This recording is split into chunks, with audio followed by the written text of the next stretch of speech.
Hi, Maggie. Hi, it's nice to be here. Thanks for having me. Thanks for being here.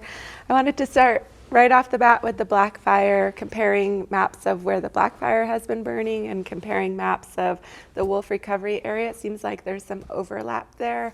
And I was curious how the black fire is affecting or potentially affecting the wolf populations in New Mexico. We know the black fire has burned over at least 3 wolf dens and came pretty close to a 4th, and that's of known wolf dens. And during the high fire activity time, all of the adult wolves did leave the area.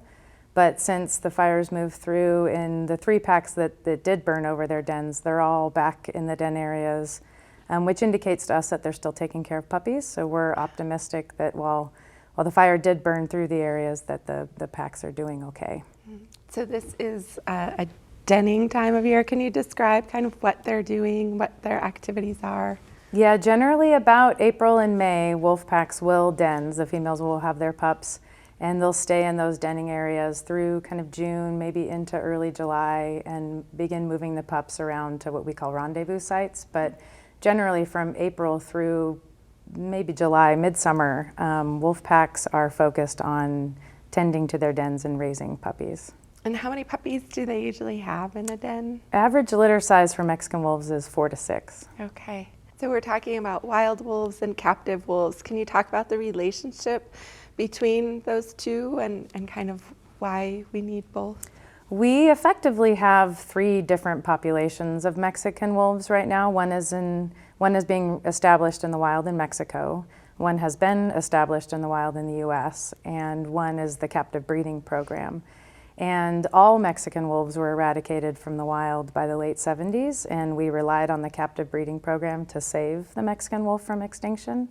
And so both the U.S. wild population and the Mexico wild population were established using, releases from captivity. So the genetics are all the same. The populations are kind of managed as one, even though they exist as 3 separate populations. But they are intertwined, at least thus far, in the recovery efforts. Mm-hmm.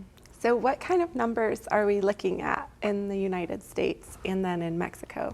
There are about 380 wolves in captivity, and that's distributed amongst just over 60 facilities in the United States and Mexico. It's a binational breeding program. There's just under 200 wolves at our last count for the U.S. population, and about 40 to 50 animals in the wild in Mexico. And I know it's a long and complicated history, but can you give us kind of the little overview of the recovery effort here in the United States? Yeah, Mexican wolves were completely eradicated from the wild by the 1970s, and captive breeding saved the wolf from extinction. And in the late 90s, we began releasing wolves into the wild in Arizona and New Mexico. And that population, it took a while to become established, but it since started growing pretty well. In the last 6 years, our wild population has doubled, actually. So things are going really well in the United States so far. Mm-hmm. So I feel like it's fair to say that there have been, over the years, there have been sort of political challenges. There have been maybe, I don't know if scientific challenges is the right term, but can you kind of characterize how politics and sort of social understandings of wolves have affected this essentially like scientific program? Yeah, when you look at our population trend or the growth through the years, it really does look like there's sort of 3 different phases of reestablishment in the wild in the U.S. In the early years, the population grows, and that's during a time where we were releasing a lot of wolves and not removing very many wolves. And then there's a period of time where the population oscillates between 40 and 60 animals and doesn't really seem to be growing much. And that reflects a period of time where we stopped releasing animals, for the most part, from the captive breeding program to the wild. But we also increased removals quite a bit. We got really aggressive in how we were managing wolves that depredated on livestock.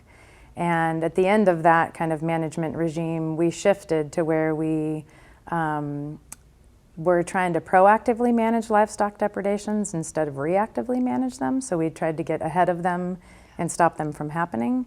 And we stopped removing so many wolves at that time, and our population has grown essentially ever since. And only during the last few years have we started releasing wolves again from the captive breeding program to the wild. And we no longer need to release wolves to grow the population or establish it, not in the United States. The reason that we're releasing wolves now is purely to augment the genetics of the wild population. Yeah, I'm curious. It seems like everybody has opinions or feelings about wolves. It's one of those species that feels like there's strong opinions and feelings on maybe both sides of the issue. I'm curious why you think that is. Yeah, wolves do elicit a strong emotional response in people. And I think the best thing for wolves in general would be to just be considered like any other animal on the landscape, like a bear or a mountain lion. But that's just never been how we as humans see wolves. And I tend to think that it kind of lies in our own values. When you look at, like, for example, the West, some people view it as an area that we've conquered and we live in and work in and play on. And some people view it as, maybe the last bit of wildness or nature that we have, and it needs to be, protected or pristine.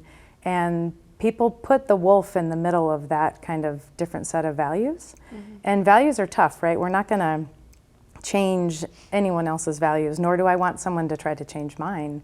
But it's the area, kind of the gray area between our different sets of values that I think gives us the space to work in to try to achieve recovery programs like this.